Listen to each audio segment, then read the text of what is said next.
अस्सलाम वालेकुम my dear family. इस सीरीज़ का आज है लास्ट डे और आज जो आपको सिखाया जाएगा वो दोनों हैंड्स पे आपने आजकल जो चल रही है वो छन टाइप डिज़ाइन चल रहा है, जिसकी बेस हम इस तरीके से बनाते हैं।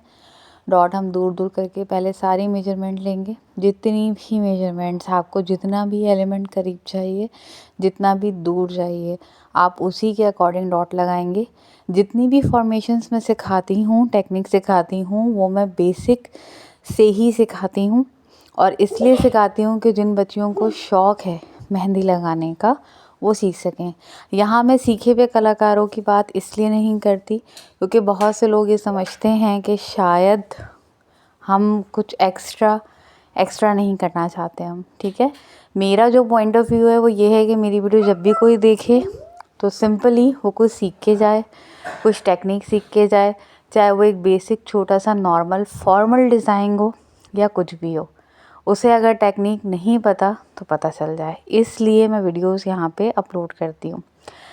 सर्कल लेना है बेस में और हमसे कवरिंग करनी है और उसके बाद हमने इस तरीके से एक फ्लावर की शक्ल देनी है। इसको आप बार बार प्रैक्टिस करेंगी तो हो जाएगा, लेकिन अगर आप इसकी अच्छे से मतलब डायरेक्ट प्रैक्टिस करना चाहती हैं, डायरेक्ट इसी तरह से बनाना चाहती हैं, तो आपको सबसे पहले नेगेटिव और रिवर्स फिलिंग आनी चाहिए। जब ये दो फिलिंग्स आपको आएंगी तो आप इसको डायरेक्ट कोन से निकाल सकती हैं। अदरवाइज़ अगर डायरेक्ट कोन से नहीं बन रहा ये फ्लावर तो आप हम्स की लेयर के बाद छोटे छोटे सर्कल नुमा इसकी गाइडलाइन बनाएं और फिर उसको आप फिल कर दें। पर उसको फिलिंग आपने बोल्ड करनी होगी, तभी उसमें एक उठाव आएगा। इस पूरे हाथ में मैंने बना लिया और टॉप पे मुझे जो एलिमेंट डालना है वो मैंने पहले ही एक एलिमेंट कंप्लीट कर लिया था। अब उस एलिमेंट को मैं यहाँ पे ऐड ऑन कर रही हूँ। फिर से मैंने एक सर्कल और हम्स लिया था और उसके बाद मैंने उसके ऊपर डॉट की कुछ इस तरीके से लेयरिंग की थी। एक बोल्ड लीव है और साथ ही एक छोटी सी फ्रिल डॉट के साथ बना दी है मैंने। कहीं पे भी अगर स्पेस खाली लगती है तो आप टीयर ड्रॉप का इस तरीके से इस्तेमाल कर सकते हैं, उनकी शेप्स को चेंज करके फ्लावरिंग शेप के साथ। साथ ही साथ जहाँ जहाँ जगह खाली लग रही थी वहाँ मैंने सर्कल डाल दिए।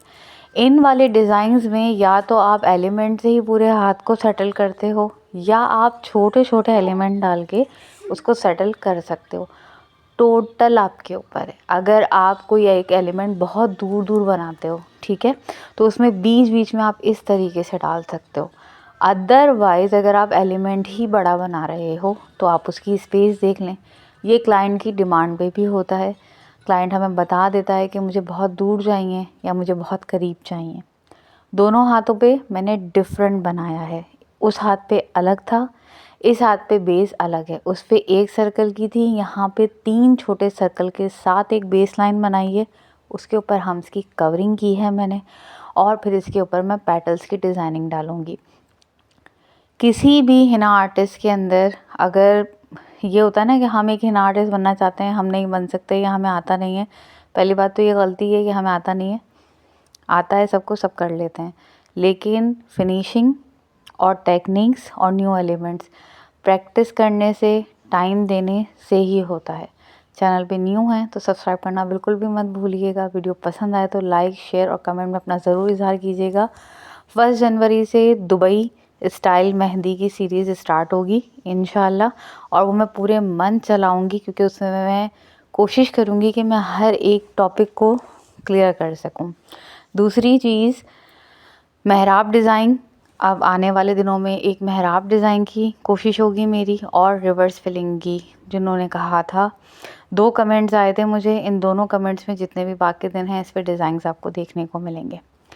इसमें जिस तरह मैं लीव को बिठा रही हूँ उसमें वो स्टार्ट से थोड़ी सी बोल्ड है और लास्ट से थोड़ी सी थिन है। इसमें लीव का स्टाइल चेंज है और उसमें लीव का स्टाइल चेंज था। दोनों की प्रैक्टिस करते करते प्रैक्टिस आ जाती है। दोनों का जो फर्स्ट लुक है वो इस तरीके से जब इनकी बेस बनाई थी और इन दोनों बेसों को ड्राई किया गया है, उसके बाद इनके फाइनल टचअप दिए गए हैं। ये छन बनाने के बाद भी आपको ड्राई करना पड़ेगा और उसके बाद आप एलिमेंट डालोगी, ये भी ट्रिक है। Okay, so thank you so much for watching.